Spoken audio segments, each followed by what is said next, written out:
Hi everyone, welcome back to the channel. I hope everyone's having an awesome day. I'm so excited for this video because I'm gonna be filming my full glute workout. Pretty much just taking you through my routine, what I do, the warm-up, the workout, the cool down, form tips, all things like that.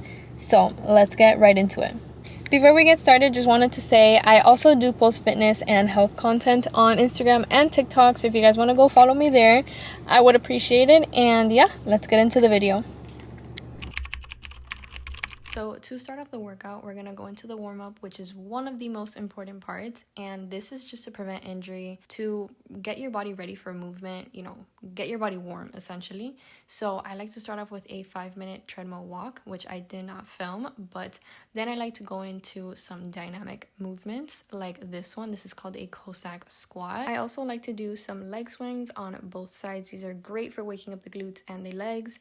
Pairing these with some hip openers on both sides just to work on that hip mobility, because we will be squatting and we will be sumo deadlifting, so that's very important just to wake up the hips and create more movement within them. Now we're going to go into bodyweight squats. We're of course going to get ready to barbell squats, so I like to do about 15 reps of these, just going with the flow and the movement. Now the fun starts. We're going to move on to squatting under the bar, but this time with no weight, just as a warm-up set. I feel like this is crucial and can be neglected sometimes, but definitely stick with the process and get that warm-up in, because it will change your game when it comes to your lifts. You're going to be able to lift heavier and more efficiently with zero pain, which 100% is the most important thing ever. Moving on, I'm going to be adding some weights to the bar, so I put on some 10s on each side and made sure to secure the clip for safety, just so that the plates do not roll off, because we don't want that. When loading the bar on your back, you can choose between high bar squats and low bar squats. In this video, I'm going to be showing you low bar squats because that's what feels most comfy for me. That is when you put the bar on your traps, and the high bar squat is when you put it lower on your shoulders. So I would experiment and find which one is the most comfy for you, so that you're able to do this movement the most efficient. Now, once we've all gotten warmed up, we're going to go ahead and start into the working sets. So I'm going to add some more weight onto that bar, secure the clip, and get myself under the bar to go ahead and squat. For barbell squats, we're going to go over some checkpoints that are very important. So keeping your head, neck, and spine in a neutral position, very important. Engage your core so you can minimize lower back pain. Ensure knees are always facing the direction of your toes, and make sure your knees are not caving in or out. Lastly, just want to place your feet slightly wider than shoulder width apart and at a 45-degree angle. She's so cute. How do you feel so far? Sweaty, tired, a little sleepy. I'm definitely sweaty too.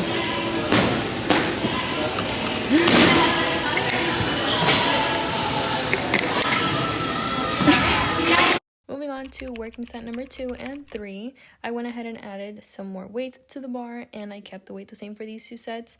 Pretty much the goal when I squat is to go up in weight and decrease reps. That creates the progressive overload technique that I like to apply in all of my training, and it's really beneficial for muscle growth. The goal here is so that each set gets more challenging as you do them, with heavier weights or less reps to challenge you. Now, always make sure that the safety is set at a safe height, just so that you can fail if you need to very safely. For our second compound movement, we're going to be doing sumo deadlifts, and one of my newfound favorites, thanks to one of my friends that she definitely put me on. So I'm going to take a wide stance with my feet and kind of keep them pointed out. I like to use the reference of the platform, as you can see here on the screen, and really just take an underhand grip. I like to think of it as pulling my hips back and driving up to stand tall, and this exercise is really going to target your glutes, so be prepared for the burn, but it is so freaking worth it.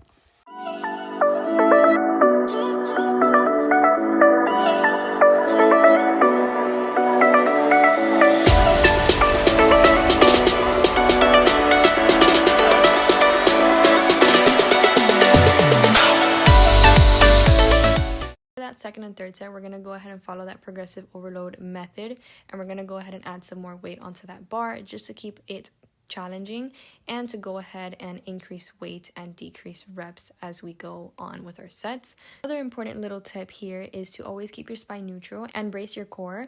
Otherwise, you will find it very easy to feel some strain on your back, which we don't want as we go ahead and increase weight in the future.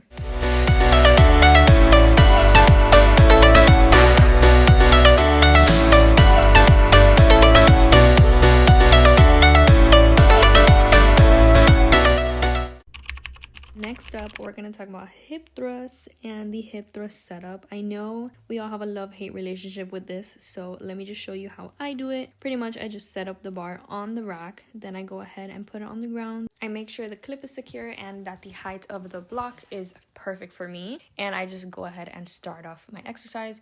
For this workout, I actually forgot my barbell pad, but I would typically use one, and I definitely recommend it because it just makes it so much easier. Little hack, when I do forget it, I like to just roll up a yoga mat from my gym and use it as, a makeshift barbell pad. It makes it so much easier, and I can actually lift without pain on my hip bones, which is a plus. So setting up for the hip thrust, I'm gonna go ahead and just make sure that I am in position. Sometimes it's okay to adjust yourself and not be perfectly in balance. It's all about just getting ready for the exercise in general. But going into the hip thrust, I like to keep my shoulder blades on the block. Think of pulling your pelvis in and up when you're hip thrusting. Do not ever use your lower back. That way you don't have pain and you're targeting the right muscle. For foot placement, to target the glutes, you want to keep your feet right in front of you, slightly shoulder width apart. You kind of want to make a 90-degree angle with your body. When doing hip thrusts, you also want to make sure that your feet are not too forward or too backward, because you could target your quads or your hamstrings by accident. So keep that in mind so you're able to target the right muscle, aka the glutes. A little hack for getting plates onto your bar or even taking them off is just to put a 5-pound little plate under and then step that big plate on top of them, and then you can literally just slip on the next plate very easily, and it just makes the process a lot smoother, and you're not overexerting yourself and using energy to set up rather than to do your set, just because I know the struggle is real when it comes to this.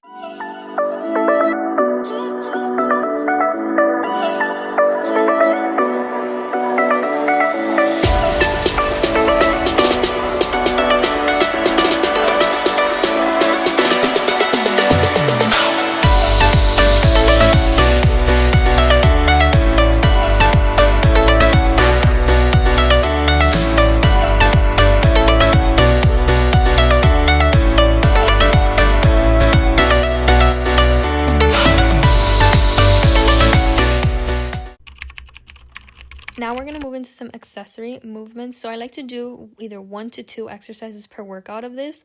So with the first one, I'm going to go ahead and take hamstring curls. I do 3 sets of 10 to 12 reps, and pretty much just focusing on my hamstring muscle and working to isolate it.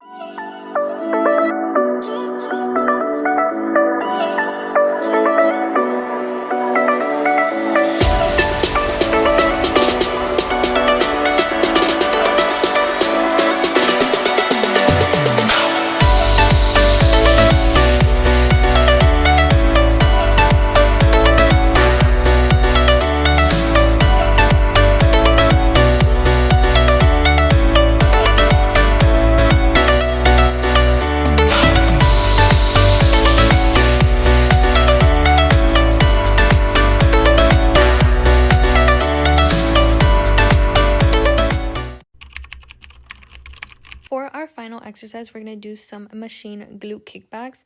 Now, by the end of the workout, I'm absolutely gassed and definitely dreading this, but this exercise is so worth it for a burnout and honestly really gets your glutes that much extra pumped. So definitely don't skip out because this exercise is awesome.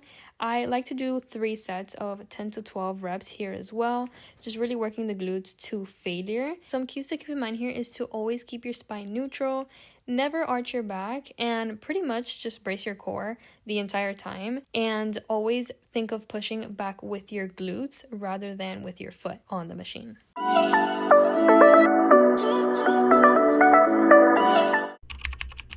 We have finally reached the end of the workout and now it's time to cool down. Usually I like to take, anywhere between 5 to 7 minutes just to cool down my body, get a stretch in, and make sure that my muscles are good to go for the rest of the day. This is also where I would do any sort of recovery work, whether I would get a massage or roll my muscles out with a foam roller or a massage gun, etc. But I hope you guys enjoyed this video and hope you enjoy the rest of the cool down.